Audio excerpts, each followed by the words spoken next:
नमस्कार, PTC news देख रहे सभी दर्शकों का स्वागत। मैं हूं आपके साथ अतुल वर्मा, लेकर हाजिर हूं प्रदेश की तमाम खबरों का हाल।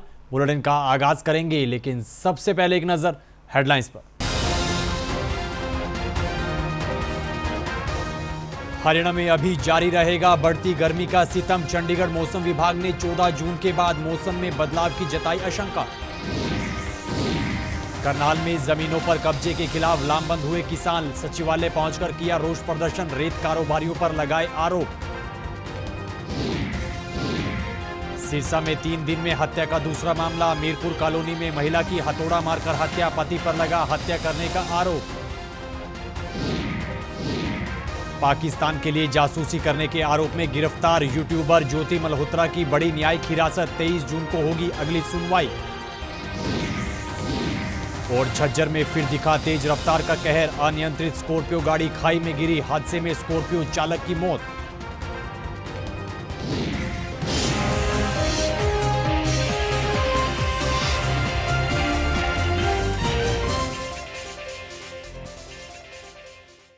तो चलिए बुलेटिन का आगाज करेंगे मौसम से जुड़ी खबर के साथ। हरियाणा में बढ़ती गर्मी का सितम जारी है और अगले कुछ दिनों तक बढ़ती गर्मी से राहत मिलने की उम्मीद कम है। चंडीगढ़ मौसम विभाग के निदेशक ने जानकारी देते हुए बताया है और अगले 3 दिन ऑरेंज अलर्ट जारी करने को लेकर जानकारी साझा की है। उन्होंने बताया कि 14 जून के बाद मौसम में बदलाव की उम्मीद है। वहीं उन्होंने बताया कि हरियाणा का सिरसा जिला सबसे ज्यादा प्रभावित जिला माना गया है।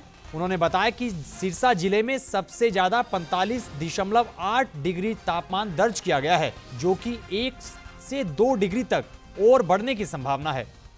अभी देखिए 3 दिन तो ये गर्मी कंटिन्यू करेगी और जहां तक मैक्सिमम टेम्परेचर की बात है, हरियाणा में सिरसा में 45.8 मैक्सिमम टेम्परेचर और पंजाब में भटिंडा में 44.8। ये जो टेम्परेचर्स हैं अगले 3 दिन 1 से 2 डिग्री बढ़ेंगे, लेकिन उसके बाद फिर 14 के आसपास जो है इनमें चेंजेस आएंगे। कुछ हवाओं की दिशा बदल रही है तो टेम्परेचर जो है फिर कम होने की चांसेस है।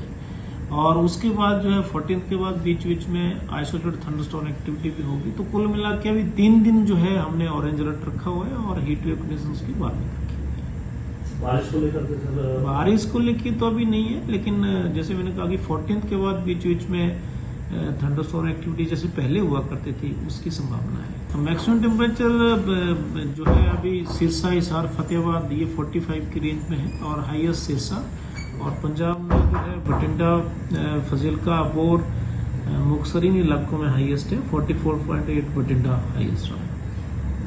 करनाल में जमीनों के खिलाफ किसान लामबंद हुए हैं। भारतीय किसान यूनियन के सदस्यों ने जिला सचिवालय पहुंचकर जमकर रोष प्रदर्शन किया है और रेत कारोबारियों पर कब्जा करने के आरोप लगाए हैं। इस दौरान किसानों ने मुख्यमंत्री के नाम डीसी को ज्ञापन सौंपा।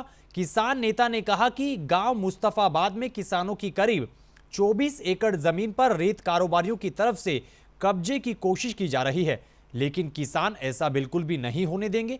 किसानों ने सरकार प्रशासन से मामले की जांच और कार्रवाई की मांग उठाई है। सरकार जमीन छीन कर जबरदस्ती साहूकारों को, कॉर्पोरेट को, जो हम हर जगह देश में बात कर रहे हैं कि जमीन छीनी जाएगी, उसका एक बनगी मुस्तफाबाद गांव में देखने को मिली। 10-12 किसानों की 24 एकड़ जमीन पुलिस फोर्स के जाकर के यहां प्रशासन ने जबरदस्ती उसमें मशीनें चलवा दी, जबरदस्ती छीनने का प्रयास किया। भारतीय किसान यूनियन का संगठन और किसानों ने उसका विरोध किया, तब जाकर के किसानों को राहत मिली। आज हमने करनाल की तपती सड़कों पर उतर करके अपना विरोध, रोष प्रदर्शन किया। हम हरियाणा सरकार को, प्रशासन को चेताने के लिए आज आए थे सिर्फ, और हमने ज्ञापन सौंप दिया मुख्यमंत्री जी के नाम। हमने मांग करी कि मुख्यमंत्री जी आप किसानों के उलाने में मत आ जाना। जो लगा दिए भाई। इधर सिरसा में 3 दिनों में हत्या का दूसरा मामला सामने आया है। खबर मीरपुर कॉलोनी की है, जहां पर महिला की हथौड़ा मारकर हत्या करने की खबर है। जानकारी के मुताबिक हत्या का आरोप महिला के पति पर लगा है। वहीं पुलिस को इस पूरे मामले की सूचना दी गई। घटना की सूचना मिलने के बाद पुलिस घटनास्थल पर पहुंची और पूछताछ के लिए शख्स को गिरफ्तार किया है। पुलिस के मुताबिक पूरे मामले को लेकर गहनता से पूछताछ की जा रही है। ये यूँ है जी, गणेश शर्मा है, सिरसा का ही, खन्ना कॉलोनी का। उसकी लड़की ब्याह रखी थी मीरपुर में, मक्खन नाम के लड़के के साथ शादीशुदा थी।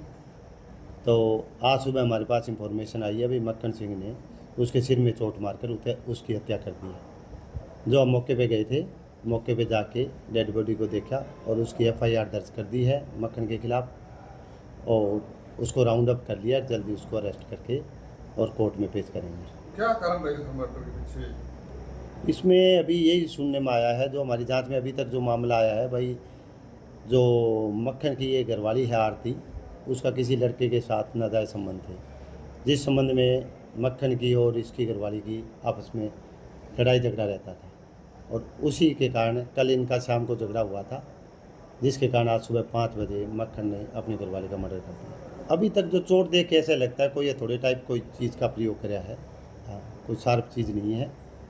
तो अभी आरोपी से गहनता से पूछताछ करी जाएगी, उसके बाद में क्लियर चीज़ करी जाएगी। पाकिस्तान के लिए जासूसी के आरोप में गिरफ्तार हुई हिसार की यूट्यूबर ज्योति मल्होत्रा की न्यायिक हिरासत बढ़ गई है। उन्हें एक बार फिर से 14 दिन की न्यायिक हिरासत में भेजा गया है। ज्योति मल्होत्रा के वकील ने जानकारी साझा करते हुए बताया है कि ज्योति की हिसार कोर्ट में वीडियो कॉन्फ्रेंसिंग के जरिए पेशी हुई और कोर्ट ने न्यायिक हिरासत को और बढ़ा दिया है। वहीं अब मामले की अगली सुनवाई 23 जून को होगी। उन्होंने बताया कि इस बीच ज्योति की जमानत को लेकर याचिका लगाई जा सकती है।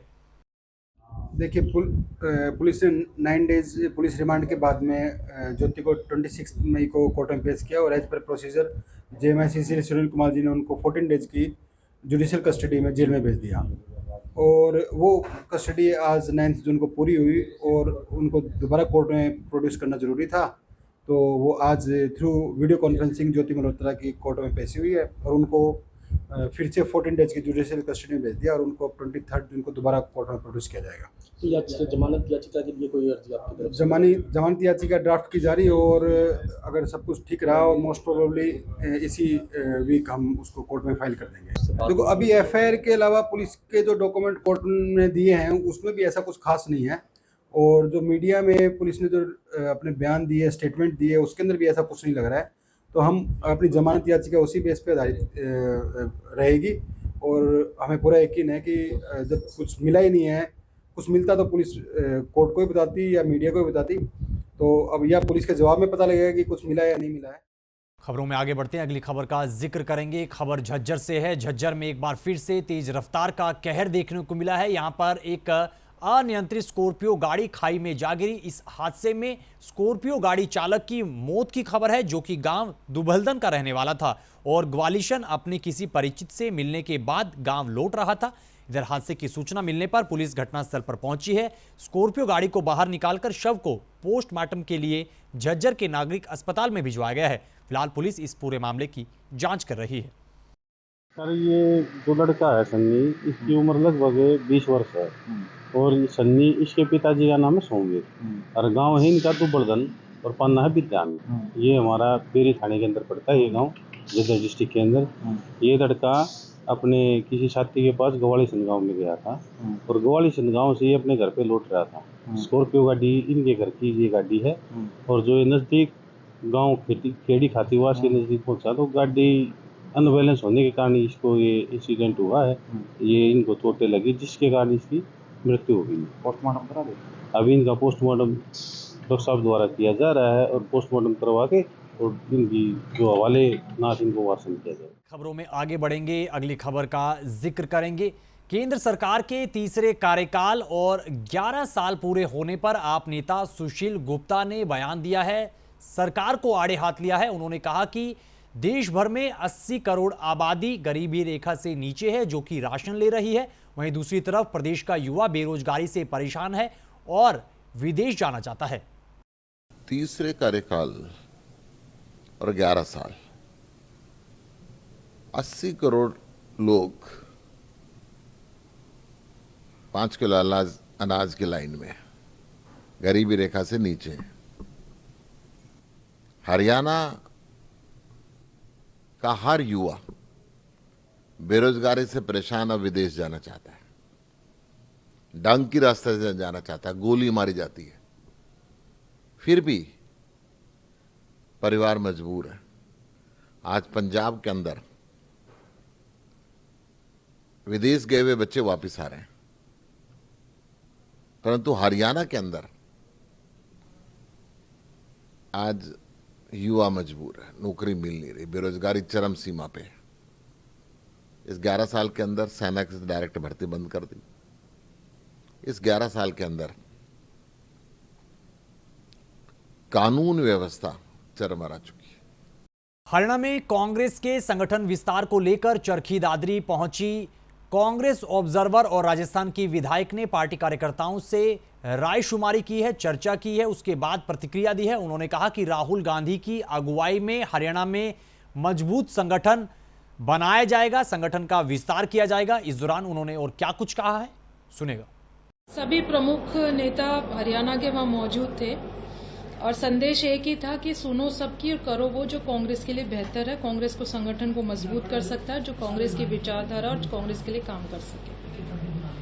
मैं सुबह से और मेरे पास कल से जब लोगों को पता लगा कि मैं AICC ऑब्जर्वर हूँ तो फोन भी आए मेरे पास, और एक ही पीड़ा है कि आप किसी को बना दो पर उस व्यक्ति को बनाओ जिसने कांग्रेस में वोट दिया है। तो ये पीड़ा जब लोग बोल रहे हैं तो उससे लगता है कि कहीं ना कहीं इनके दर्द है कि हाथ में आई हुई बाजी हम लोग हार गए और कुछ अपने ही कारण से हम लोग हार गए, तो उसकी पीड़ा तो है लोगों में। देखो, बीजेपी का तो काम यही होता है कि जले में नमक का काम करती है, वो तेल डालने का काम करती है आग के अंदर। ये हम लोगों को तय करना है और ऐसे व्यक्ति को शायद हो सकता है राहुल जी की ये सोच हो कि ऐसा व्यक्ति जो सबको साथ लेकर चले उसको नेता प्रतिपक्ष हम बनाए, और लोगों की जब संगठन मजबूत होगा, जिला अध्यक्ष बनेंगे, बूथ स्तर के लोग आएंगे तो उनसे सबसे बात करके और ऐसे व्यक्ति को मनोनीत करें जो मतलब सबको साथ लेकर चले, कांग्रेस को यहाँ पर मजबूती दे। खबरों में आगे बढ़ेंगे, अगली खबर का जिक्र करेंगे। भाजपा नेता हरेंद्र पाल सिंह ने पूर्व मंत्री करण सिंह दलाल पर निशाना साधा है, उन्हें जमकर आड़े हाथ लिया है। पलवल में PTC न्यूज से खास बातचीत करते हुए उन्होंने पूर्व मंत्री करण दलाल पर कई आरोप लगाए हैं। इस दौरान उन्होंने क्या कुछ कहा है, सुने। देखिए, कल कांग्रेस के पूर्व मंत्री करण सिंह दलाल ने ये कहा कि जो हरियाणा में मौजूदा भाजपा की सरकार है ये सर्कस है, और मुख्यमंत्री जी के लिए और मंत्री परिषद के जो मंत्री हैं उनके लिए कहा कि सर्कस के कलाकार हैं। मैं इस बात की निंदा करता हूं, प्रतिवाद करता हूं, और ये कहना चाहता हूं कि जब वो सत्ता में थे सर्कस तो उन्होंने चलाई थी। जिस तरीके से उन्होंने सत्ता में रहते हुए अपना पद का दुरुपयोग किया और अपने हाथ में जो चाबुक रखी लोगों को प्रताड़ित करने के लिए, चाहे उनके राजनीतिक विरोधी उनके दल में थे या विरोधी पार्टियों में थे, उनको जिस तरीके से उन्होंने प्रताड़ित किया, तो चाबुक तो उन्होंने अपने हाथ में रखी। सर्कस के मुखिया तो वो खुद थे और सत्ता का दुरुपयोग उन्होंने उस समय इतने भयंकर तरीके से किया था कि पलवल की सैकड़ों परिवारों को उन्होंने झूठे मुकदमे में फंसाया था। खबरों में आगे बढ़ेंगे, अगली खबर का जिक्र करेंगे। अगली खबर हरियाणा के नारनौल से है। नारनौल में पंप हाउस के पास पुलिस की डायल 112 गाड़ी के अनियंत्रित होकर मकान में घुसने की खबर निकल कर आई है। जानकारी के मुताबिक मकान के बाहर झाड़ू लगा रही महिला इस हादसे में बाल बाल बची है, लेकिन हादसे में गाड़ी चालक और अन्य कर्मी को मामूली चोट आई है। बताया जा रहा है कि नील गाय से बचाव करते वक्त ये हादसा हुआ। इधर हादसे की सूचना पुलिस को दे दी गई है और मौके पर पहुंची पुलिस ने गाड़ी को वहां से निकाला है। तो इस खबर के साथ फिलहाल इस बुलेटिन में इतना ही, लेकिन PTC न्यूज पर खबरों का सिलसिला बदस्तूर जारी है। आप बने रहिए PTC न्यूज के साथ। फिलहाल के लिए दीजिए इजाजत, नमस्कार।